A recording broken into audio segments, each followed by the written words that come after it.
Hey friends, welcome to my channel दिल से दिल की बातें। तो एक बार फिर आप सभी के बीच उपस्थित हूँ अपने club spicy sugars, a club of beauty with brains के एक नए एपिसोड के साथ। Season 2 session 6, a session on women empowerment, women's laws and rights. तो फटाफट आगे बढ़ने से पहले आपको अपने क्लब के बारे में फिर से बता दूं। स्पाइसी शुगर्स जो है वो एक ऐसा क्लब है जिसमें कि हम हर महीने डिफरेंट फील्ड के एक्सपर्ट्स को बुलाते हैं और वो हमें अपने फील्ड से संबंधित पूरी जानकारी देते हैं, हमारी नॉलेज बढ़ाते हैं और इसी बहाने हम सभी एक साथ मिलकर नॉलेज गेन करते जाते हैं, नॉलेज स्प्रेड करते जाते हैं, कुछ नया सीखते जाते हैं। तो इसी श्रृंखला में हमारे इस मंथ के जो गेस्ट थे, हमारे स्टार ऑफ द मंथ थे, वो थे mister SP Singh Baghel, who is a cabinet minister of state in ministry of law and justice. He was so humble, so knowledgeable and full of humour and very down to earth. बहुत सी interesting informative बातें हुई, बहुत कुछ सीखने को मिला। हम चाहे किसी भी क्लास से हो, पुअर, मिडिल, एलीट क्लास, लेकिन हर इंडियन का राइट है अपने बेसिक लॉज और राइट्स के बारे में जानने का। क्योंकि जब एक इंसान कानून के बारे में जानता है तो उसे और किसी शस्त्र की जरूरत ही नहीं पड़ती, क्योंकि कानून अपने आप में एक ऐसा शस्त्र है जो किसी भी इंसान को पावरफुल बनाता है। और जब एक महिला अपने बेसिक राइट्स के बारे में जानती है तो वो किसी भी इनजस्टिस के खिलाफ कहीं भी खड़ी हो सकती है, चाहे वो उसका घर हो, वर्क प्लेस हो या वो सोसाइटी में कहीं भी हो। बघेल सर ने अपनी टॉक की शुरुआत में एक बहुत ही जबरदस्त बात कही। उन्होंने कहा कि मेरी दुआ है कि आप सभी को इस कानून की कभी जरूरत ना पड़े, लेकिन मैं जानता हूं मेरी ये दुआ पूरी नहीं हो सकती, क्योंकि हम नहीं जानते कब, कहां, कैसे हमें इस कानून से टकराना पड़ जाए। और अगर हम इस कानून के बारे में जानते हैं तो जरूरी नहीं कि अपने लिए ही, हमारे जो डिपेंडेंट्स हैं या सोसाइटी में जो हमारे अपने हैं, हम किसी के लिए भी हेल्प बन सकते हैं, किसी की भी स्ट्रेंथ बन सकते हैं। उन्होंने हमें बड़े अच्छे से बेसिक विमेन राइट्स के बारे में बताया। Right to maintenance, right to dignity and decency, right against domestic violence, right against dowry, rights at workplace वगैरह वगैरह। और सभी राइट्स के अलावा उन्होंने हमारी जो सोशल ड्यूटीज हैं उनके बारे में भी हमें बहुत अच्छे से समझाया। बड़ी सहजता और सरलता से उन्होंने बताया कि डोमेस्टिक वायलेंस सिर्फ फिजिकल ही नहीं, वो सेक्सुअल, इकोनॉमिकल और मेंटल हैरेसमेंट भी हो सकता है, जिसकी वजह से ना जाने कितनी लड़कियां सुसाइड तक कर लेती हैं। ये समाज में नैतिक पतन का ही नतीजा है कि घरों के छोटे छोटे और झूठे मामले थाने में और कोर्ट कचहरी तक पहुंच रहे हैं। तो इसलिए शादी से पहले किसी भी लड़के या लड़की का सिर्फ नौकरी का पैकेज, उसका रंग रूप और पैसा ही ना देखें, बल्कि उसका चरित्र और स्वभाव भी जरूर देखें। इसके अलावा उन्होंने हमें प्रधानमंत्री सुरक्षा बीमा योजना के बारे में बताया, जो कि हमें पता भी नहीं था, लेकिन इसके जरिए हम हमारे जो डिपेंडेंट्स हैं उनकी समय पड़ने पर अच्छे से हेल्प कर सकते हैं। तो चलिए मिलकर देखते हैं उनकी दिल से कही इंटरेस्टिंग इंफॉर्मेटिव बातों के कुछ अंश। स्पाइसी शुगर्स का आभार, और मैं ईश्वर से ये प्रार्थना करता हूँ कि मैं जो बताने जा रहा हूँ उस कानून का आपके खिलाफ कभी उपयोग न हो और आप ही ना कर पाए। लेकिन ईश्वर मेरी इस प्रार्थना को स्वीकार नहीं करेगा। कोई ऐसा दिन नहीं आता है जिस दिन मेरे जीवन में महिलाओं और बच्चों के प्रति किए गए अपराधों का कोई विक्टिम हमारे पास ना आता। मैं लव मैरिज का बहुत प्रबल समर्थक हूँ, और वो इंटर कास्ट हो, इंटर रिलीजन हो, इंटर कॉन्टिनेंटल हो, लेकिन वो प्लानिंग के तहत नहीं होनी चाहिए, वो एक षड्यंत्र के तहत नहीं होनी चाहिए और एक उद्देश्य के तहत नहीं होनी चाहिए। और प्यार हो जाए तो उसको साथी में जरूर परिवर्तित करना चाहिए। इस काम को मैंने लगभग 33-34 साल पहले किया था। उसके साक्ष्य के रूप में मधु बघेल यहाँ पर बैठी हुई।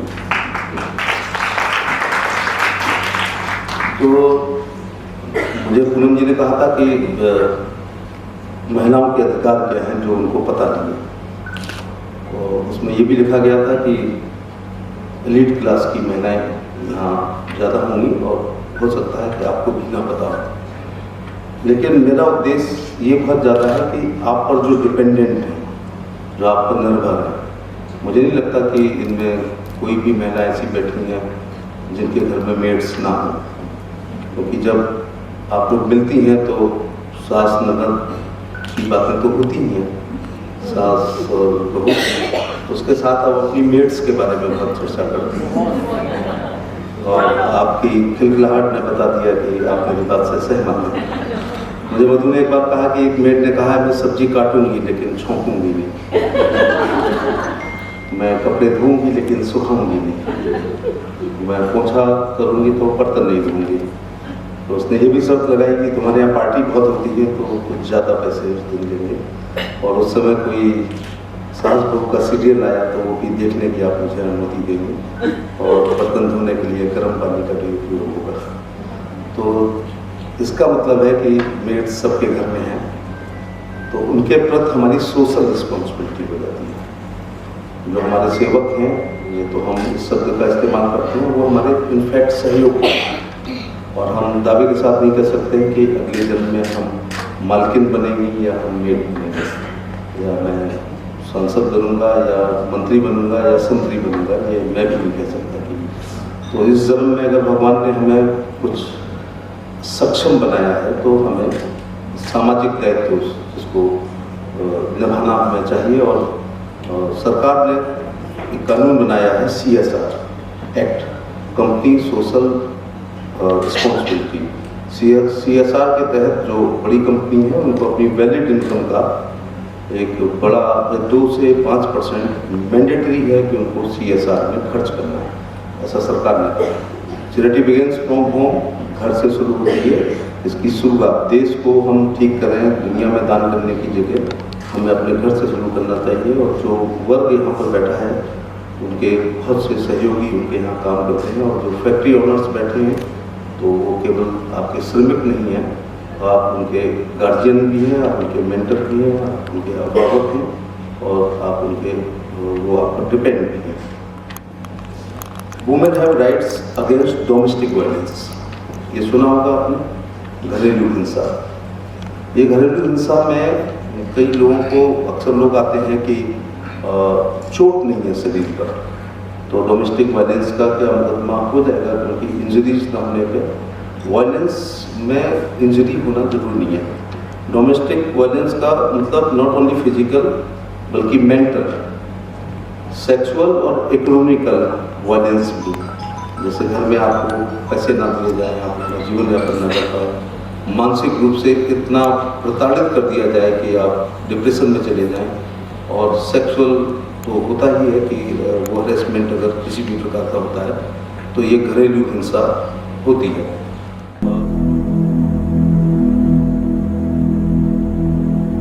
तो मैं ये पूछना चाहती हूँ, आजकल के स्कूल्स में भी बहुत अच्छे स्कूल्स में भी बच्चों को मेंटली हैरेस किया जाता है। There are times when teachers या उनकी एनीबॉडी फ्रॉम द स्कूल, तो हम उन बच्चों के लिए हम कुछ कर सकते हैं? They are just helpless. अगर वो 8वीं तक का स्कूल है तो PSA है, और वो 12th तक है तो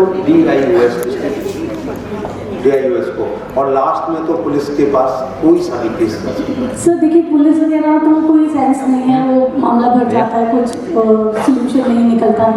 लास्ट में हमदर्द का दवा, जैसे अपनी ह्यूमन राइट्स, हमदर्द का दवाखाना आपके सामने खड़ा है, आप मेरे को।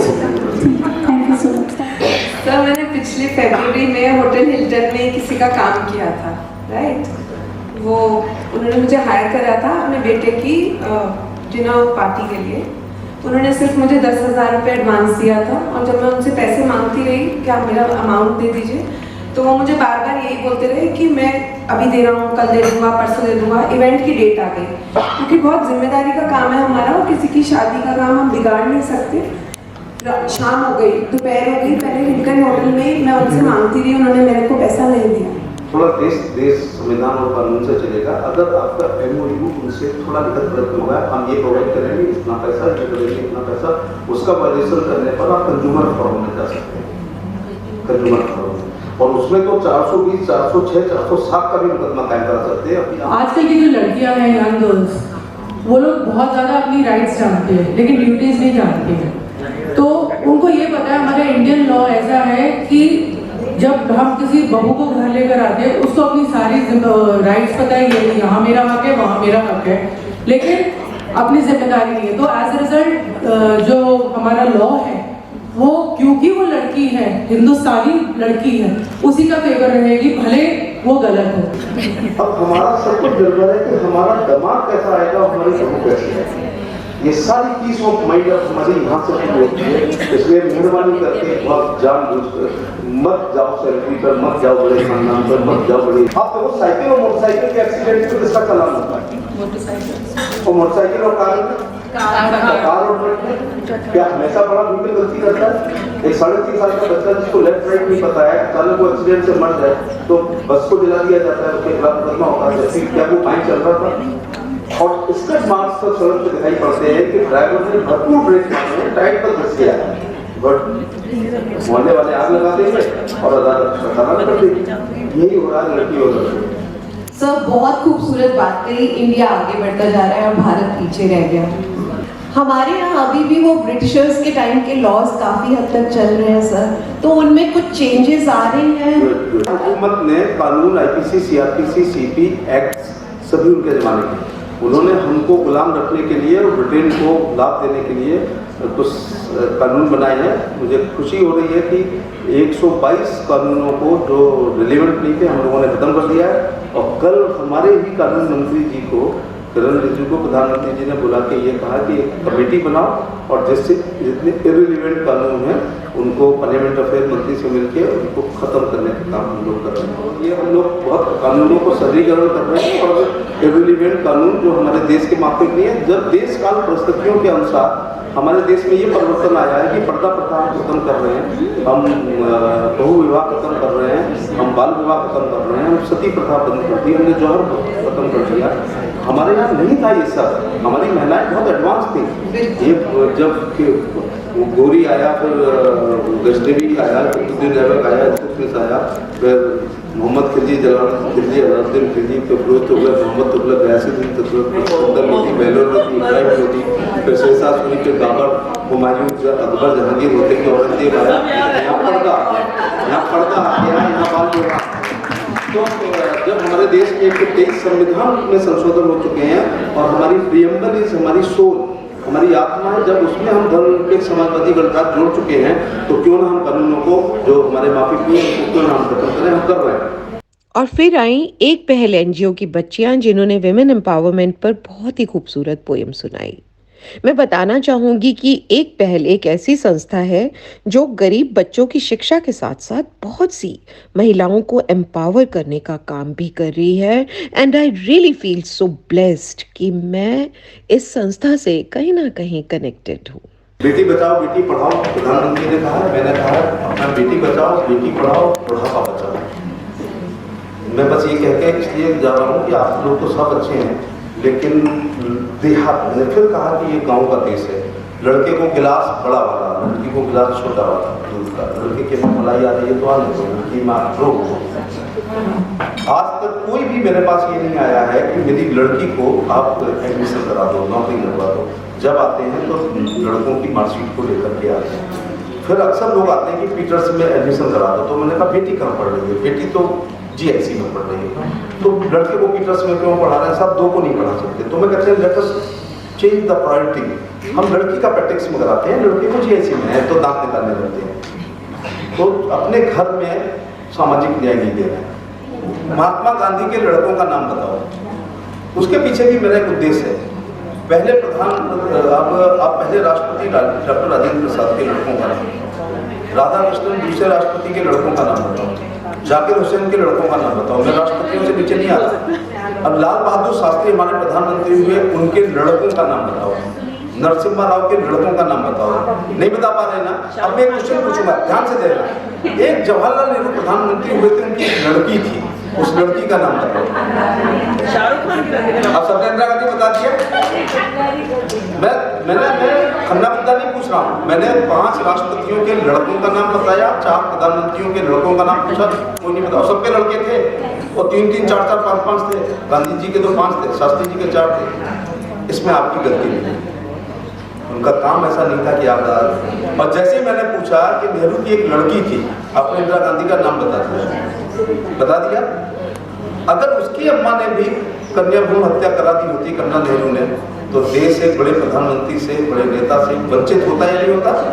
मैं आपसे एक बात, बस एक नंबर जरा नोट कर लीजिएगा, जो बहुत इंपॉर्टेंट बात है, वो आपके मोबाइल में हमेशा फीड होना चाहिए, ठीक है ना?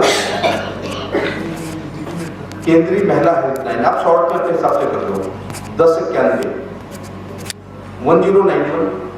दूसरा करिएगा सेंट्रल चाइल्ड हेल्पलाइन 1098, और बहुत इंपॉर्टेंट है उत्तर प्रदेश महिला हेल्पलाइन 1090 1090, और यूपी चाइल्ड हेल्पलाइन 2 है, सेंट्रल की महिला और है 2 हमारी है। यूपी चाइल्ड हेल्पलाइन 1098, ये हमेशा आपको फीड होना चाहिए। तो बहुत कुछ जाना समझा जो कि हमारे काम भी आ सकता है और जरूरत पड़ने पर हम दूसरों की भी हेल्प कर सकते हैं। हमारी इस इवेंट को अपनी प्रेजेंस से और ज्यादा खूबसूरत बनाया हमारी शहर की जानी मानी हस्तियों मिसेस मधु बघेल, मिस रंजना बंसल, मिसेस बबीता चौहान और मिसेस रानी सिंह ने। कुछ फोटोज मैंडेटरी होती है, तो एक छोटा सा फोटो सेशन भी हुआ। तो दोस्तों, आई होप आप सब भी हमारे स्पाइसी शुगर्स क्लब के जरिए कुछ ना कुछ इंफॉर्मेशन पाते रहे, नॉलेज गेन करते रहे, कुछ नया सीखते रहे, कुछ नया जानते रहे, because the most beautiful thing about learning is nobody can take it away from you. Bye bye, मिलते हैं ब्रेक के बाद एक और उम्दा टॉपिक के साथ। तब तक बस हंसते रहे, मुस्कुराते रहे, गुनगुनाते रहे। चैनल को सब्सक्राइब करें ना अगर अभी तक नहीं किया, लाइक कमेंट शेयर करें और अपना बहुत सारा ध्यान रखें। Love you all.